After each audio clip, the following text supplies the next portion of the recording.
나는 하나님을 예배하는 예배자입니다. 추수감사절인데요. 1년 52주가 늘 감사하고 또 1년 365일이 늘 감사하지만 특별히 오늘은 여러분 더 감사한 날인 줄로 믿습니다. 오늘 하루 온종일 감사로 하나님께 영광 돌리는 저와 여러분이 될 수 있기를 바랍니다. 잠시 영상에서 보신 것처럼 우리 한국교회가 지키는 추수감사절은 지금으로부터 한 400여 년 전에 1623년 첫 번째 그 추수를 감사한 그 청교도들이 감사 예배를 드렸던 것에서 유래합니다. 추위와 굶주림과 또 질병 가운데서도 그 얼마 되지 않는 그 수확을 가지고 눈물을 흘리며 하나님께 감사드린 예배가 바로 추수감사절 예배입니다. 여러분 400년 전 첫 번째 드렸던 그 추수감사절 예배 얼마나 은혜롭고 감격스러웠을까요? 오늘 이 시간에 우리의 예배가 그날의 그 첫 추수감사절 예배처럼 하나님께 올려드릴 수 있기를 바랍니다. 돈키호테라는 작품으로 우리에게 잘 알려진 세르반테스 소설가가 있죠. 그분이 감사에 대해서 이런 말을 했습니다. 풍족함은 좋은 일이지만 감사할 줄 모르게 하고 부족함은 나쁜 것이지만 감사하게 만든다. 참 역설적인 그러한 말인데요. 우리가 생각하기에 풍부하고 풍족하면 더 감사할 것 같지만 그렇지 않다는 거예요. 도리어 실제로는 사람들은 부족할 때 더 감사한다는 겁니다. 여러분 지금의 시대를 가리켜서 감사를 모르는 시대라고들 말합니다. 아마도 그 이유는 모든 것이 풍부하기 때문이겠죠. 인류의 조상이었던 아담과 하와, 그들이 에덴 동산에서 모든 것이 부족함이 없었는데 딱 하나 부족한 게 있었습니다. 그것이 뭐였냐면 바로 감사였어요. 동산의 아름다운 모든 열매들을 다 먹을 수 있음에 그들은 감사하지 못하고 금지된 한 개의 나무 열매를 먹지 못함에 그들은 불평했습니다. 결국은 금단의 열매를 따먹고 나서 에덴 동산에서 쫓겨나는 그런 신세가 되었죠. 여러분 오늘날 우리는 모든 것이 풍부합니다. 생활이 편리해졌습니다. 그럼에도 불구하고 우리는 감사가 더 어려워졌다라는 것입니다. 도리어 옛날처럼 못 먹고 또 못 입고 모든 것이 부족했을 때 우리는 작은 것에도 감사했던 그런 기억들이 있습니다. 미국의 인사이드 에디션이라는 그 뉴스의 진행자로 오랫동안 유명했던 데보라 노빌이라는 여자 아나운서가 있습니다. 그분이 0.3초의 기적 감사의 힘이라는 그런 책을 썼는데 거기에 보면 이런 내용이 나옵니다. 자신의 성공은 아주 사소한 습관에서 시작됐다는 말을 합니다. 그것이 뭐냐면 자신은 늘 감사합니다, 감사합니다라는 말을 그는 늘 한다는 거예요. 실제로 감사합니다라는 말은 0.3초도 안 되죠. 감사합니다. 뭐 금방 하는 그런 말인데 그 한마디 한마디가 자신의 삶에 기적을 일으켰다는 것입니다. 방송인의 노벨상이라고 하는 에미상을 2번이나 그는 수상을 했고요. 그는 어려서부터 아주 사소한 것에서부터 늘 감사를 했다는 거예요. 그래서 결국 그것이 오늘날 자신을 있게 한 에너지가 되었다는 고백을 합니다. 그녀는 감사는 훈련이고 또한 연습이라고 그렇게 말합니다. 감사의 심을 안다면 늘 아이들에게 엄마, 아빠를 말한 다음에 감사를 가르치라는 거예요. 아니 도리어 엄마, 아빠 말을 하기 전에 아이에게 감사합니다를 먼저 가르쳐야 된다는 거예요. 여러분 이처럼 세상 사람들도 감사의 위대함, 감사의 심을 알고 있습니다. 진정 세상적인 감사, 일반적인 감사에도 여러분 이처럼 인생의 기적과 성공을 이끈다면 우리가 하나님 앞에 감사할 때 더 큰 기적과 더 큰 능력이 분명히 나타날 줄로 믿습니다. 오늘 시편 말씀을 통해서 우리의 감사가 회복되고 우리의 삶 속에서도 늘 이 감사의 능력, 감사의 역사를 경험하는 저와 여러분이 되기를 소원합니다. 시편은 수많은 시편의 기자들에 의해 인간의 절규와 또한 탄식, 또 감사와 찬양이 아주 역동적으로 기록된 그러한 책입니다. 시편은 고난과 시련을 통과한 사람들이 기록한 하나님의 감사에 대한 고백으로 가득 차 있습니다. 여러분, 진정한 감사는 고난을 겪어본 자들이 하는 감사이죠. 그래서 이 시편에 기록된 저자들의 공통적인 특징은 뭐냐면 고난 가운데 있다는 거예요. 고난 가운데. 그 고난을 통과해서 하나님을 만난 사람들이라는 것입니다. 그래서 수많은 탄식이 있고 또 하나님 앞에 절규가 있지만 늘 시편의 마지막을 보면 어때요? 하나님 앞에 찬양하고 감사로 마치게 됩니다. 시편만큼 하나님께 감사가 넘치는 성경도 없습니다. 오늘 함께 읽었던 시편 118편도 마찬가지입니다. 처음부터 마지막까지 하나님 앞에 감사하는, 하나님께 영광 돌리는 그러한 내용입니다. 특별히 오늘 19절에 보니까요, 19절에 이런 말씀이 나오는데 읽진 않았지만 19절 한번 보시면 내게 의의 문들을 열지어다 내가 그리로 들어가서 여호와께 감사하리로다. 여기서 의의 문이라는 건 성전 문을 말을 하는데 하나님이 계신 그 성전을 향해 내가 나아가서 하나님께 감사하겠습니다. 감사의 제사를 드리겠습니다. 감사의 예배를 드리겠습니다 하는 그런 고백을 하고 있습니다. 어떻게 이처럼 이 시편 기자는 뜨거운 감사로 하나님께 나아갈 수 있었는가? 오늘 1절을 보니까 이렇게 시작이 되고 있죠. 1절을 보겠습니다. 여호와께 감사하라. 그는 선하시며 그 인자하심이 영원함이로다. 할렐루야. 우리의 늘 시작이 여호와께 감사하라. 그는 선하시며 그 인자하심이 영원함이로다. 여러분, 이러한 고백으로 시작할 수 있기를 바랍니다. 근데 오늘 시편 이 118편의 마지막 절이 29절인데요. 마지막 절은 어떻게 되냐 한번 보시면 똑같은 말씀입니다. 여호와께 감사하라. 그는 선하시며 그 인자하심이 영원함이로다. 시작도 하나님께 감사했다면 마지막도 감사하라는 거죠. 여러분, 이것이 바로 우리 성도들의 모습인 줄로 믿습니다. 시작은 감사로 시작했는데 마지막은 불평으로 끝나. 그것은 참된 성도의 모습이 아닌 것이죠. 그가 근데 이처럼 시작도 끝도 늘 하나님께 감사했던 이유가 무엇이냐면 말씀해 보니까 그는 선하시며 그 인자하심이 영원함 때문이라고 고백했어요. 하나님이 선하시고 나를 향하신 그 인자하심이 제한이 없고 영원하기에 하나님 감사합니다. 이렇게 지금 고백을 하고 있습니다. 그럼 도대체 하나님이 어떻게 선하시고 나에게 베푸신 그 인자하심이 어떤 것이기에 이처럼 감사할까요? 오늘 6절 7절을 보겠습니다. 6절 7절 보면 여호와는 내 편이시라. 내가 두려워하지 아니하리니 사람이 내게 어찌할까? 여호와께서 내 편이 되사 나를 돕는 자들 중에 계시니 그러므로 나를 미워하는 자들에게 보응하시는 것을 내가 보리로다. 하나님은 어떤 분입니까? 내 편이시라는 거예요. 여러분, 누가 내 편이냐가 참 중요합니다. 근데 온 우주 만물을 만드시고 역사를 주관하시고 또 모든 것의 주인이신 그 하나님이 내 편이 되세요. 할렐루야. 당연히 우리는 하나님께 감사하고 찬양해야 합니다. 읽지 않았지만 밑에 13절부터 10절부터 13절 내용을 보면 하나님이 내 편이 되어주실 때 나타나는 결과를 쭉 기록을 합니다. 하나님이 내 편일 때 어떤 일이 일어나는가? 문나라가 나를 애워쌌으니 내가 여호와의 이름으로 그들을 끊으리로다. 그들이 나를 애워싸고 애워쌌으니 내가 여호와의 이름으로 그를 끊으리로다. 그들이 벌들처럼 나를 애워쌌으나 가시던 불에 불같이 다 없어졌나니 내가 여호와의 이름으로 그들을 끊으리로다. 너는 나를 밀쳐 넘어뜨리려 하였으나 여호와께서 나를 도우셨도다.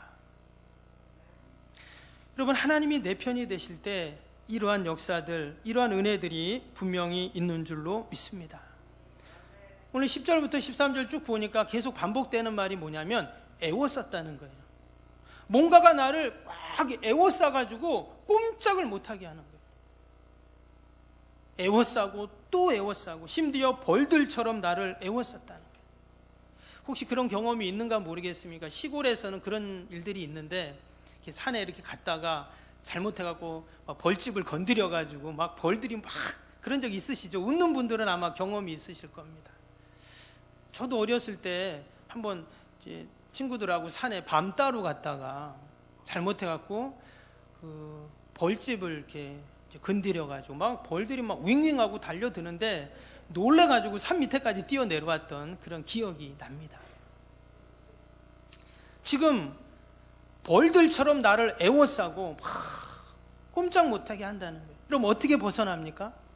오늘 말씀해 보니까 내가 여호와의 이름으로 그들을 끊으리로다. 내가 여호와의 이름으로 그들을 끊으리로다. 내가 여호와의 이름으로 그들을 끊으리로다. 매 절마다 지금 그렇게 말씀하고 있어요. 여러분, 하나님의 그 인자하심과 선하심으로 그 여호와의 이름으로 여러분 가능한 줄로 믿습니다. 왜냐? 하나님이 내 편이시니까. 세상에 아무도 내 편이 없어도 만왕의 왕이 되시고 만주의 주가 되시는 여호와 하나님이 내 편이 되시면 여러분 그것만큼 신나고 감사한 일은 없는 줄로 믿습니다.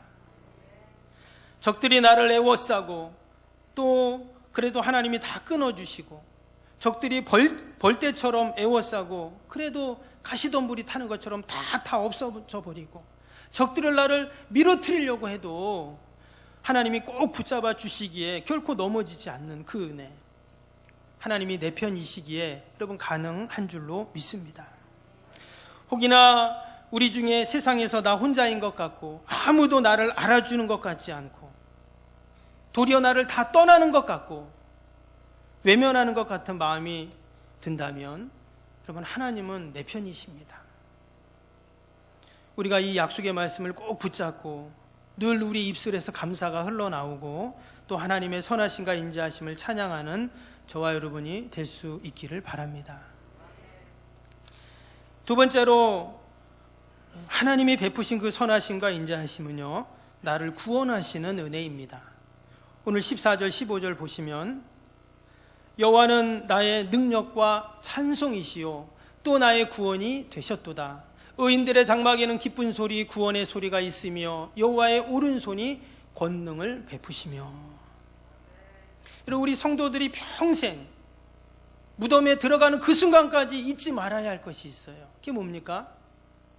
우리를 구원하신 하나님의 은혜인 줄로 믿습니다. 우리의 구원은 정말 아무 값 없이 우리에게 주어졌습니다.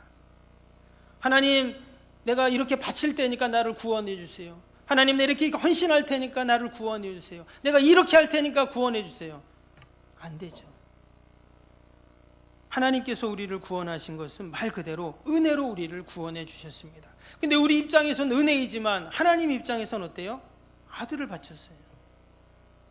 아들을 십자가에 다 내어주셔서 우리를 구원해 주셨어요. 또한 예수님은 십자가에서 물과 피를 다 쏟기까지, 마지막까지 목숨을 다할 때까지, 내 죄를 다 사하실 때까지 그 십자가에서 내려오지 아니하시고 그 놀라운 사랑으로 우리를 구원해 주셨습니다. 그럼 우리가 무엇으로 그것을 보답할 수 있습니까? 우리가 늘 주님의 십자가 사랑 구원의 은총을 생각하며 진실한 감사로 하나님 앞에 나아가야 할 줄로 믿습니다. 영원히 형벌받을 수밖에 없었던 죄인이었던 우리가 어떻게 이처럼 의인이 되어 하나님을 만나고 기도할 때 하나님의 응답을 받고 늘 하나님이 부어주시는 그 하늘의 신령한 복을 누리면서 우리가 살 수 있는가? 이것은 오직 주님이 우리를 위하여 십자가에 달리시고 우리가 구원받았기에 여러분 가능한 일인 줄로 믿습니다. 오늘 시편 기자는요, 지금 예물을 가지고 성전으로 향하고 있습니다. 구약의 제사는 자신의 죄를 사하기 위해서 희생제물을 끌고 성전으로 갑니다. 성전으로 가서 그 희생 제물에다가 안수를 하고 그래서 죄를 전가시키죠. 그리고 그 짐승을 죽인 다음에 다 태워가지고 하나님께 그 연기를 올려 드려야 죄가 사해지고 의인이 돼 하나님을 만날 수가 있습니다. 집안 형편에 따라 어떤 사람은 소, 어떤 사람은 양이나 염소, 또 어떤 사람은 비둘기를 가져다가 이렇게 제사를 드렸습니다.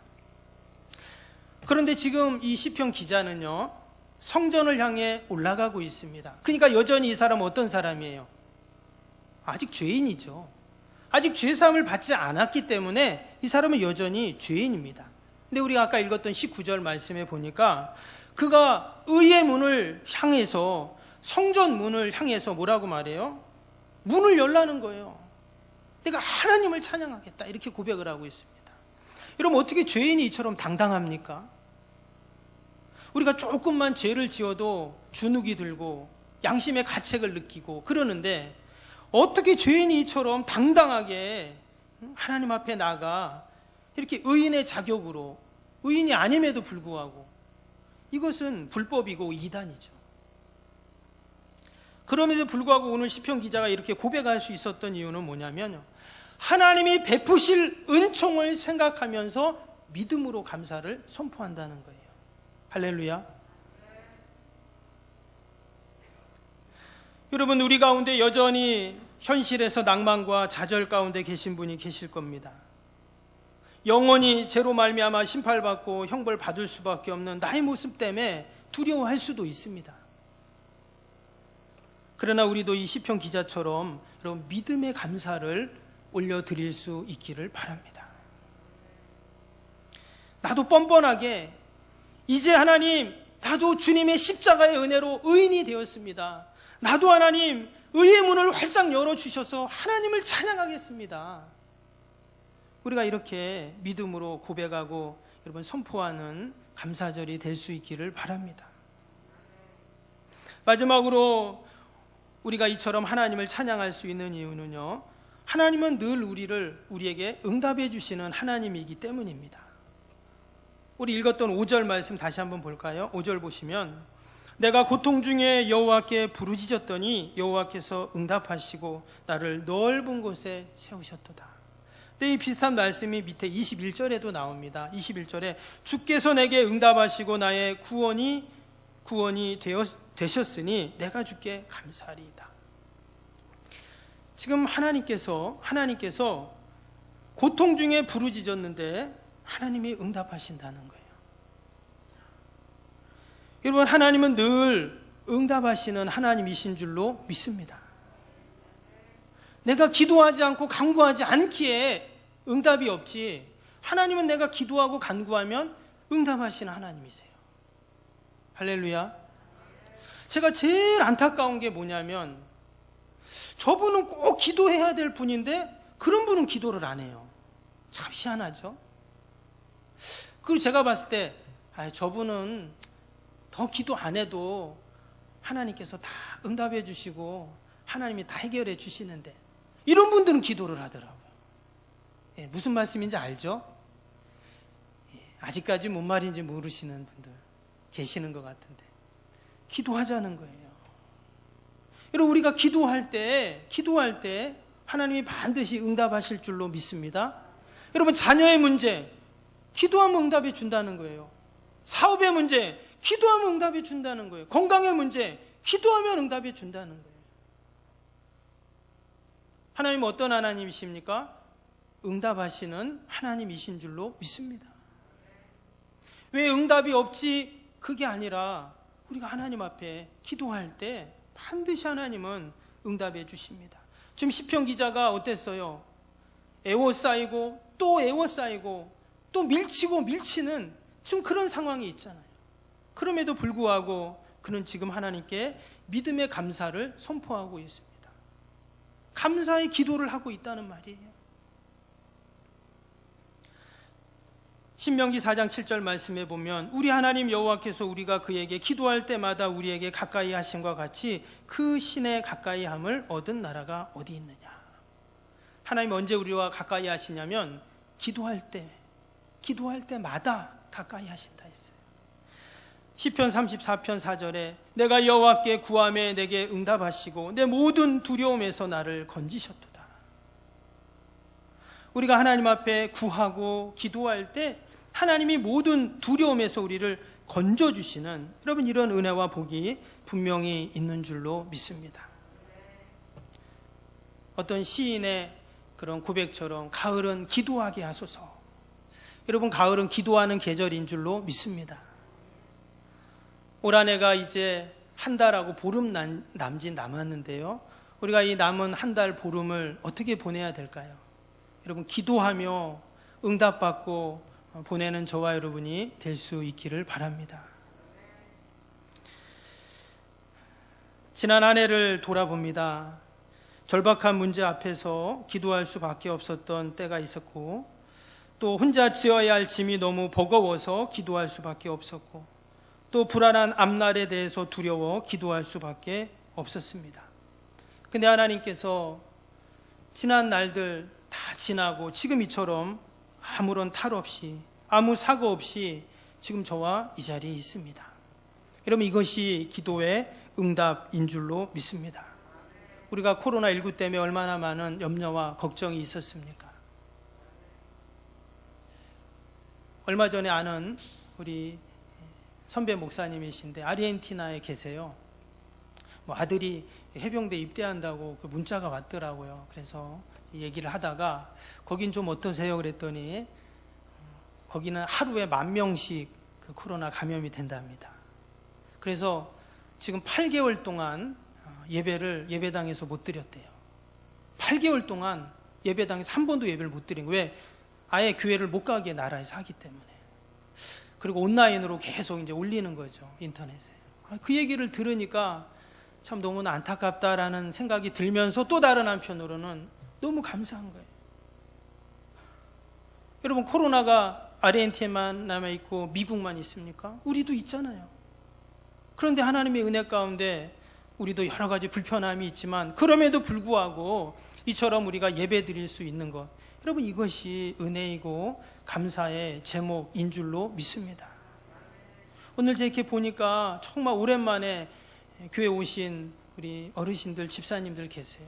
너무 감사하고 함께 이렇게 예배 드리니까 너무 좋고, 제가 일주일 내내 기도한 게 있습니다. 그게 뭐냐면, 하나님, 이번 주일 꼭 파도가 많이 치게 해주세요. 파도가 많이 치게 해주세요. 왜 그런 기도하셨는지 알겠죠? 지난주에 너무 파도가 잔잔하니까 다들 뭐 잡으러 가셨는지 안 보여. 야, 그래서 우리가 바다에 야외 가서 예배를 드려야 되나 이런 마음도 들었는데 하나님이 제 기도에 응답해 주셔가지고 아침에 창문을 열고 보니까 조금 파도가 치더라고요. 그래서 할렐루야 했습니다. 주일날은 맨날 파도가 쳤으면 좋겠어요. 저는. 또 잡아야 되시는 분들은 또 이제 또 안 쳐야 되겠지만, 여러분, 우리가 주일날 6일 동안은 계속 잔잔하고 7일만 좀, 주일날만 좀 파도 쳐도 되잖아요. 감사는 밥이다라는 책으로 유명한 일본의 미즈노 겐조라는 사람이 있습니다. 이분은요, 이분 사진은 뭐 그 책만 보이는데, 이분은 어떤 분이냐면 11살 때, 초등학교 4학년 때죠, 이질로 뇌성 소아마비가 됩니다. 그래서 눈만 깜빡거릴 수 있고 몸 모든 구조가 이제 움직이지 않는 그런 상황이 처하게 됩니다. 말 그대로 눈만 깜빡이고 아무것도 못하는 거예요. 숨은 쉬는 거죠. 근데 뭐 움직일 수도 없고 일어날 수도 없고 손도 발도 움직일 수 없는 그런, 누군가의 도움을 받아야 되는 그런 분인데요, 절망 가운데 살 수밖에 없죠. 그런데 이분이 동네 목사님이 이분한테 전도를 합니다. 근데 뭐 움직일 수 없으니까 그냥 가만히 집에 있는 거잖아요. 그래서 목사님이 성경책을 하나 주고 가셨어요. 그러니까 누워가지고 이제 성경책만 이렇게 보는 거예요.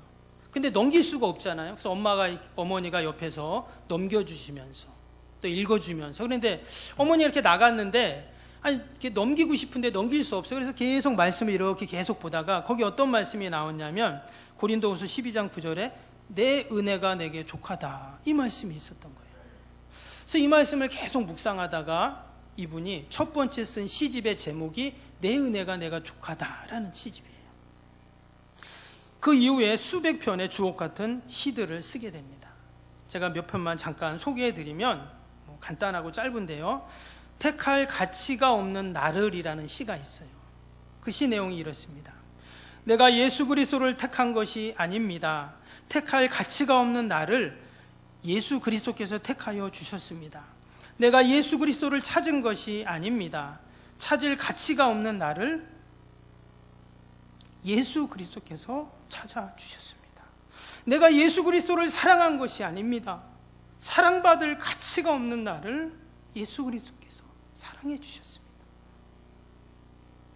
그렇지 않아 라는 시도 있는데요. 한번 읽어드리면, 걷는 것은 나 혼자 그렇지 않아 나의 약함을 알고 계신 주 예수가 이미 함께 계셔. 괴로워하는 건 나 혼자 그렇지 않아 나의 약함을 알고 계시는 주 예수가 이미 함께 계셔. 기도하는 건 나 혼자 그렇지 않아 나의 바람을 알고 계시는 주 예수가 함께 기도하셔. 참 이 소박하면서도 또 진실하고 깊은 영성이 담겨있는 그러한 시죠. 이분의 가장 큰 소망이 뭔지 아세요?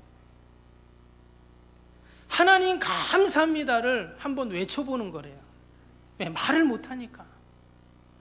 그게 이 사람의 가장 큰 소원이랍니다. 여러분, 우리는 늘 감사를 말할 수 있고 늘 찬양할 수 있고 이처럼 하나님 앞에 나와 예배할 수 있는 것, 여러분, 이것이 은혜이고 복인 줄로 믿습니다. 사실 우리의 삶을 돌아보면 감사할 것보다 낙담하고 눈물 짓고 괴로운 일들이 더 많은 것이 사실입니다. 그러나 우리가 이 미즈노 겐조라는 이 사람을 본다면, 또 우리가 오늘 이 시편 118편에 지은 시편의 기자의 상황을 보면, 우리는 우리의 삶 속에서 감사할 조건을 찾을 것들이 여러분 너무나 많은 줄로 믿습니다. 불평과 원망에 우리는 멸망의 영적 바이러스가 있습니다. 그러나 감사는 뭘까요? 감사는 광야에서도 샘물과 만나와 메추라기를 내리게 하는 기적과 옥중에서도 지진이 나서 옥토가 흔들리고 옥문이 열리고 착고가 풀리는, 여러분, 이러한 놀라운 기적을 일으키는 줄로 믿습니다. 코로나19의 그 희망이 백신이라면 우리 영적 바이러스의 여러분 백신은 감사인 줄로 믿습니다. 탈무드에 보면 세상에서 가장 현명한 사람은 배우는 사람이고, 세상에서 가장 강한 사람은 자기를 이기는 사람이고, 세상에서 가장 행복한 사람은 감사하는 사람이라고 했어요. 오늘 1절 말씀에 보니까 여호와께 감사하라 명령하셨습니다. 그러나 감사는 하나님의 명령 이전에 하나님이 우리에게 베풀어 주신 그 선하심과 영원히 인자하심에 대한 우리 성도들의 이런 믿음의 반응인 줄로 믿습니다. 그래서 하나님은 혹이라도 우리가 감사를 잃어버릴까봐, 감사하지 않을까봐 하도 바빠가지고 그 하나님의 선하심과 인자하심을 잊어버릴까봐 이처럼 절기를 정해서, 감사의 날을 아예 정해서 우리에게 감사하게 하셨어요. 때문에 추수감사절은 하나님이 우리에게 배려하신 감사의 절기이고 감사의 날인 줄로 믿습니다. 우리가 지난 한 해를 돌아봅니다. 여러 어려움도 있고 힘든 일도 많았지만 오늘 이 앞에 누가 쌀을 이렇게 주셨어요. 그리고 또 과일도 풍성한데, 여러분, 돌아보면 하나님이 풍성하게 하셨는 줄로 믿습니다. 늘 하나님은 우리의 삶을 풍성하게 하십니다. 특별히 감사하는 자에게 하나님 그런 은혜를 주세요. 저는 우리 모든 석병교회 성도님들이 늘 감사하셔서 그 풍성한 삶을 사시기를 주님의 이름으로 축복합니다.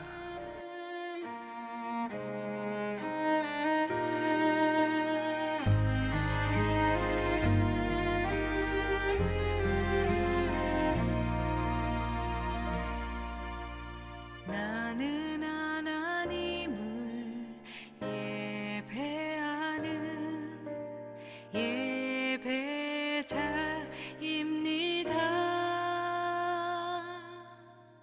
내가 서 있는 곳 어디서나 하나님을 예배합니다.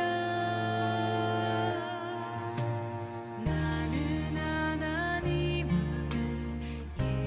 예배하는 예배자입니다. 내가 서 있는 곳 어디서나 하나님을 예배합니다.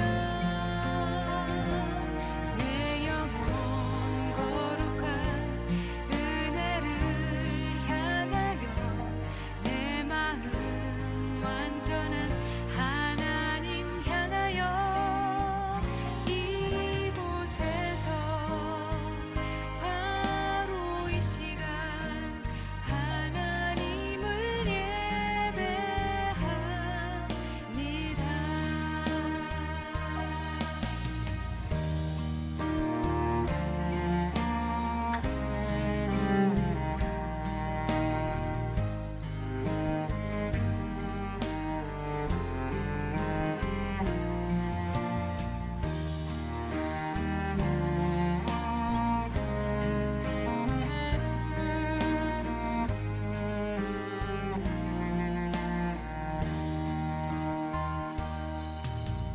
나는 하나님을 예배하는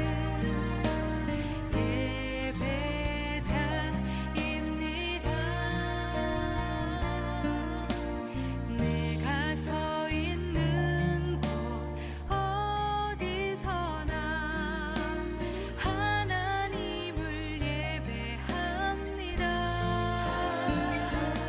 내 영혼 거룩한 은혜를 향하여 내 마음 완전한 하나님 향하여 이곳에서 바로 이 시간 하나님을 예배합니다.